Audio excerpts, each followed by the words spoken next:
Kami kutip dari laman kompas.com, Direktur Sentul City Iwan Budiharsana mengungkapkan hal ini dari laman informasi Bursa Efek Indonesia atau BEI. Sebelumnya Andi Junaidi terbukti secara sah dan meyakinkan bersalah melakukan tindak pidana dalam putusan Pengadilan Negeri Cibinong tahun 2020. Selanjutnya, surat oper alih garapan Roky Gerung ditandatangani oleh kepala desa saat itu.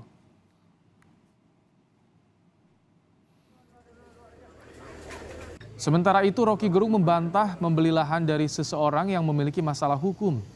Menurut Roky Gerung, Sentul City justru memiliki banyak permasalahan hukum, bahkan sempat berurusan dengan KPK.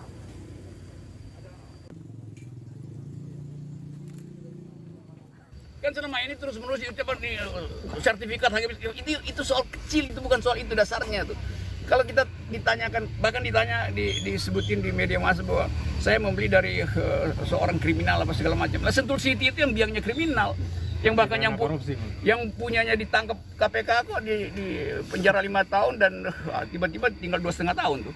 Jadi jangan dibalik-balik gitu ya. Tuh. Dan ini tanah 800 meter. Oke. Kalau kita bicara mengenai mediasi itu, teman-teman, yang saya banggakan, maka mediasi itu merupakan proses negosiasi. Kalau tadi kan kemarin kita bicara negosiasi ya, 2 orang negotiate untuk mencapai kesepakatan, baik itu negosiasi untuk mencapai keuntungan win-win solution atau untuk mempengaruhi mendapatkan keuntungan lebih banyak. Jadi proses negosiasi, tawar-menawar teman-teman, negosiasi itu. Untuk apa? Untuk pemecahan masalah, legal problem solving, di mana pihak ketiga yang tidak memihak bekerja sama dengan para pihak yang bersengketa untuk membantu perolehan kesepakatan yang memuaskan. Jadi, manakala negosiasi itu tidak berhasil, maka kemudian memerlukan pihak ketiga, teman-teman. Pihak ketiga itu yang kita sebut sebagai mediator. Saat memerlukan pihak ketiga, maka itu yang kita sebut sebagai mediasi. Mediasi memerlukan pihak ketiga. Untuk apa? Untuk bisa memecahkan masalah. Berarti pihak ketiga itu adalah orang yang netral yang bekerja sama dengan para pihak. Para pihak bersengketa, teman-teman. Bekerja sama dengan para pihak yang bersengketa. Untuk apa? Untuk bisa membantu pemecahan suatu masalah. Pihak ketiga itu, teman-teman, mediasi itu kemudian bekerja sama dengan para pihak untuk bisa apa, teman-teman? Untuk bisa mencari solusi suatu pemecahan masalah. Masalah apapun ya di sini, apalagi kalau masalah dalam bidang hukum, perlu mediasi gitu. Maka mediasi unsurnya pertama, sifatnya sukarela, teman-teman. Melalui suatu perundingan. Jadi para pihak itu sukarela untuk bisa mau turun, mau duduk bersama. Dia harus sukarela. Kalau di pengadilan diharuskan mediasi. Teman-teman. Kedua, mediator hanya membantu para pihak untuk mencari penyelesaian. Mediator mendorong para pihak itu untuk mengeluarkan unek-uneknya. Kadang-kadang kelemahan di negosiasi itu kan para pihak deadlock. Karena kalau dia bertemu dengan musuhnya, dia pasti tidak terbuka.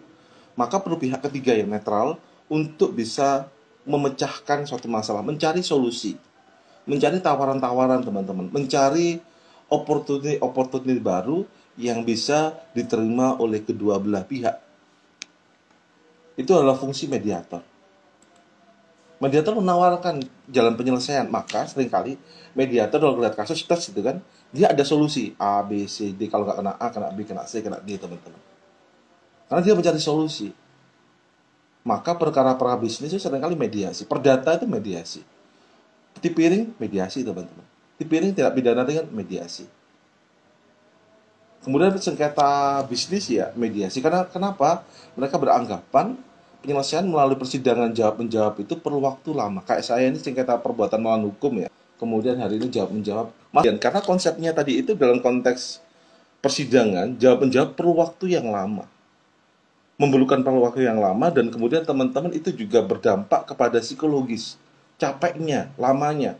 Habis itu mohon maaf ya, biaya yang dikeluarkan itu juga cukup banyak.